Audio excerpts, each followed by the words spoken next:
Bom dia, sexto ano, tudo bem com vocês? Hoje eu gravei essa videoaula, né? Para nós estarmos falando aí da continuação das paisagens, tá? E hoje a gente vai analisar algumas paisagens, tá bom? Que está no livro. Então eu coloquei aqui as páginas 336 e 337, tá bom? Então o que nós vamos falar aqui? Nessas duas páginas.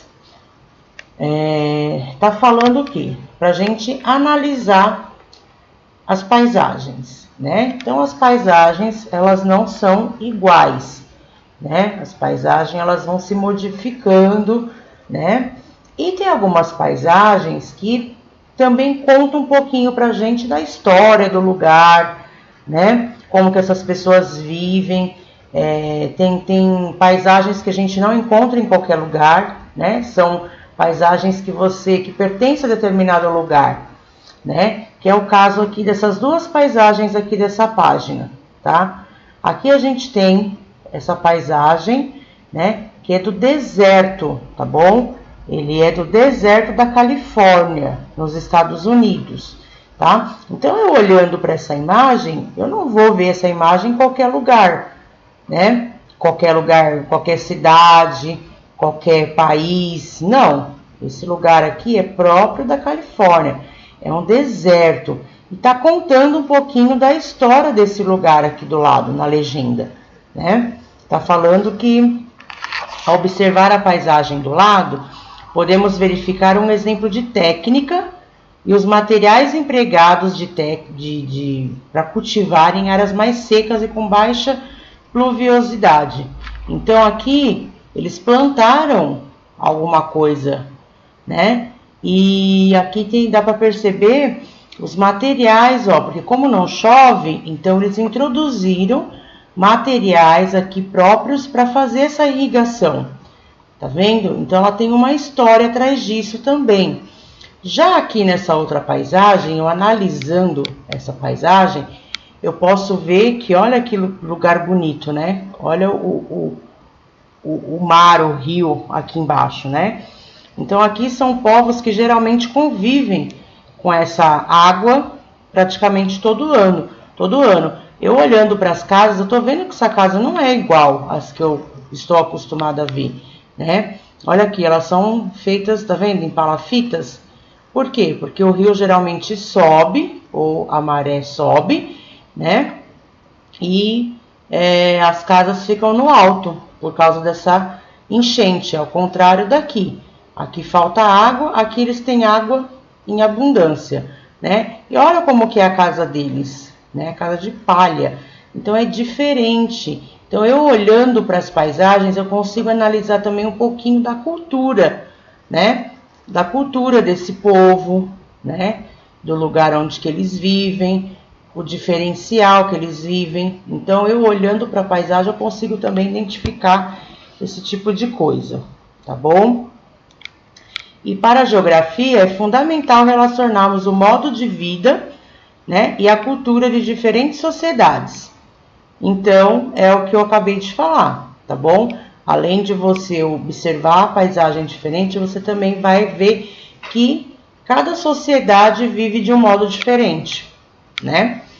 Aqui nessa página, tá falando que as paisagens não são iguais. Às vezes as paisagens, elas podem ser parecidas, né? Mas não iguais. Então aqui, ó, nessa página, as paisagens podem ter aspecto semelhantes, por serem formadas por elementos muito parecidos, ou até mesmo que se repetem.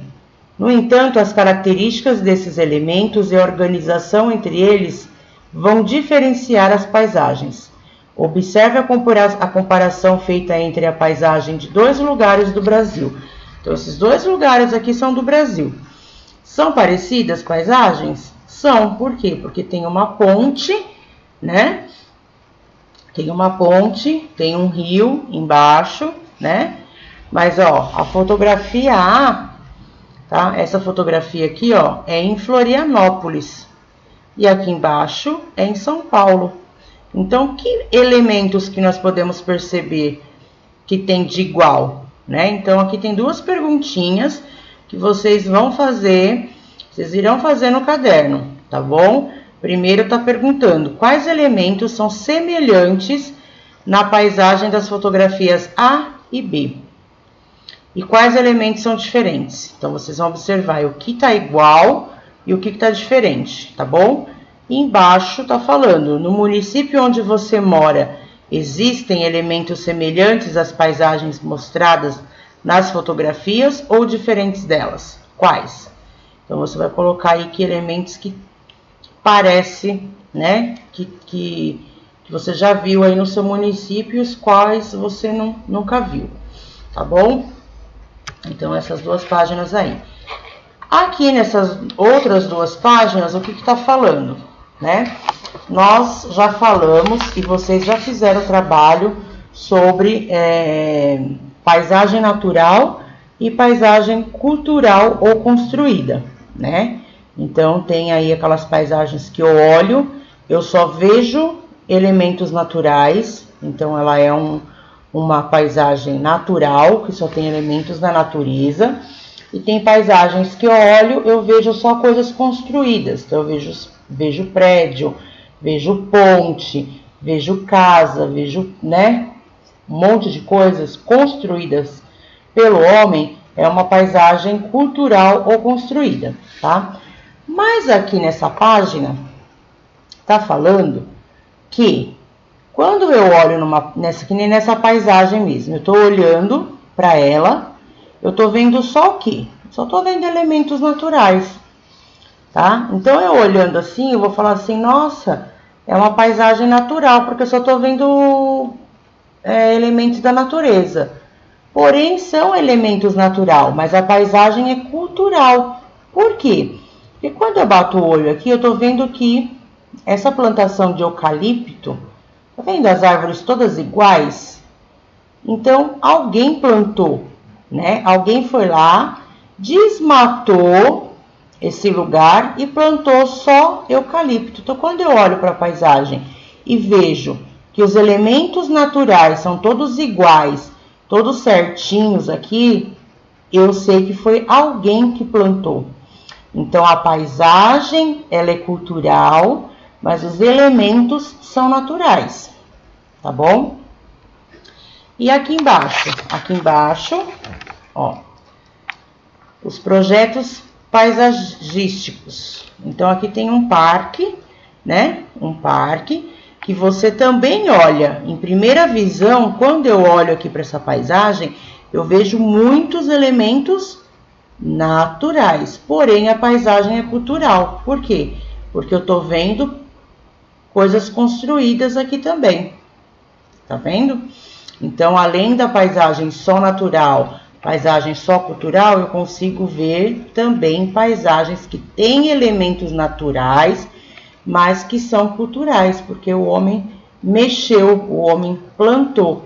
Aqui, ó, eu posso ver que era uma casa e que as pessoas plantaram esses coqueiros. Então, teve intervenção do homem aqui, tá bom?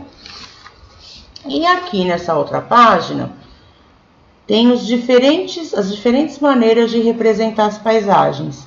Então, quando eu quero fazer uma paisagem, quando eu quero representar uma paisagem, eu posso representar do quê? De várias formas. Então, eu posso representar por meio de pinturas, em telas, de fotografias. As pessoas têm registrado as mais diferentes paisagens terrestres. Alguns desses registros mostram a relação entre elementos naturais, como um rio, uma cachoeira, percorrendo formas de relevo íngremes ou ainda o relevo litorâneo, sendo esculpido pela ação da água do mar. Veja a imagem abaixo. Então, aqui foi um artista que pintou essa tela com tinta, né? Ele pintou esse quadro. Ele está registrando o quê? A floresta virgem de Mangaratiba, tá? Então, é uma floresta natural que esse pintor, o Rugendas, ele pintou essa paisagem no quadro, tá? Já outras imagens artísticas registram paisagens que mostram a combinação de elementos naturais e culturais.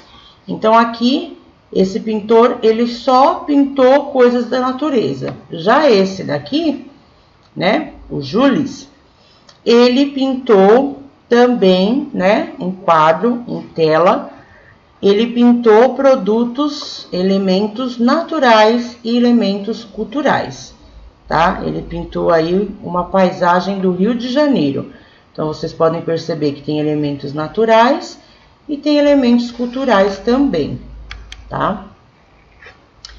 Fora isso, eu também posso estar representando uma paisagem através do croquis. O que é o croquis? Ó, croquis consiste na representação dos aspectos naturais e culturais que compõem uma paisagem na forma de um desenho rápido, sem a necessidade de elaboradas técnicas artísticas, mas que consiga expressar cada conjunto de elementos da paisagem. Então, o croquis é só mais um esboço, é um desenho rápido, sem muitos detalhes, tá? Então, quando eu olho para uma floresta, quando eu olho para uma paisagem, quando eu olho para o meu quarto, um exemplo, eu só vou fazer o quê? Um esboço, um desenho simples, sem muitos detalhes, tá vendo? Olha aqui, esse daqui. Vocês vão entender depois, posteriormente, aí como que vai fazer. Ó, planos da paisagem. Então, quando eu olho uma paisagem, eu tenho o meu plano 1, meu plano 2, né? Ó, para compreendermos a organização dos elementos em uma paisagem, podemos dividi-lo em 3 planos separados horizontalmente. Então, quando eu olho para uma paisagem, eu separo nesses 3 planos aqui, ó. Plano número 1. No ponto de vista do observador, o primeiro plano está o mais próximo, sendo os detalhes visíveis e de fácil identificação. Então, quando eu olho assim para uma paisagem, tem uma coisa que vai me chamar a atenção primeiro, né? No segundo plano, estão os elementos um pouco mais distantes, embora visíveis e com menos detalhes. E por fim, no terceiro plano, os elementos estão mais distantes e, por isso, alguns detalhes não são percebidos com precisão. Vamos conferir abaixo como os planos de uma paisagem podem ser delimitados em uma fotografia. Então, vocês vão pegar o livro aí, né? E vão ver aqui essa paisagem da página 341. Quando eu olho o primeiro plano, o que eu vejo primeiro? O que eu vejo primeiro é o rio. Ó, no primeiro plano da paisagem estão em evidência a água do mar e as embarcações. Então, eu estou vendo aqui o mar, o rio, certo? E as embarcações, que são os barcos, ok? No segundo plano, eu já estou vendo o quê? As construções das casas da igreja, tá vendo? E no terceiro plano, eu já estou vendo o quê? A natureza, os morros, o relevo, as montanhas, né? E por último, lá eu estou vendo a linha do horizonte, que é o céu. Então, aqui tem 4 planos, ó. 1, 2, 3, 4. Deu para entender? E se eu fosse fazer um croquis dessa paisagem, eu só ia fazer isso, ó. Só que tá em vermelho, tá vendo? Aqui tá representando o mar e os barcos. Aqui as casas, a igreja, as construções.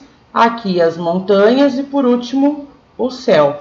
Então isso seria um croquis. E toda paisagem tem os seus planos, que é o que eu acabei de falar para vocês aqui. O plano 1, plano 2 e plano 3, tá? Então aqui vocês vão fazer, tá? Então a atividade de hoje é, depois que vocês leram essas páginas que eu falei para vocês, que vocês assistiram essa videoaula, vocês vão pegar o livro e vão fazer as páginas 342 e a 343. Vocês vão fazer e na segunda-feira nós iremos corrigir, ok?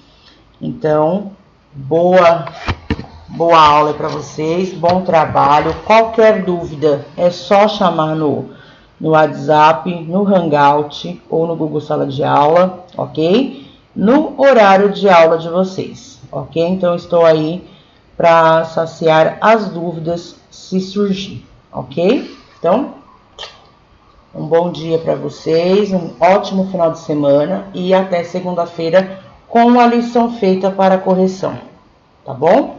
Beijos!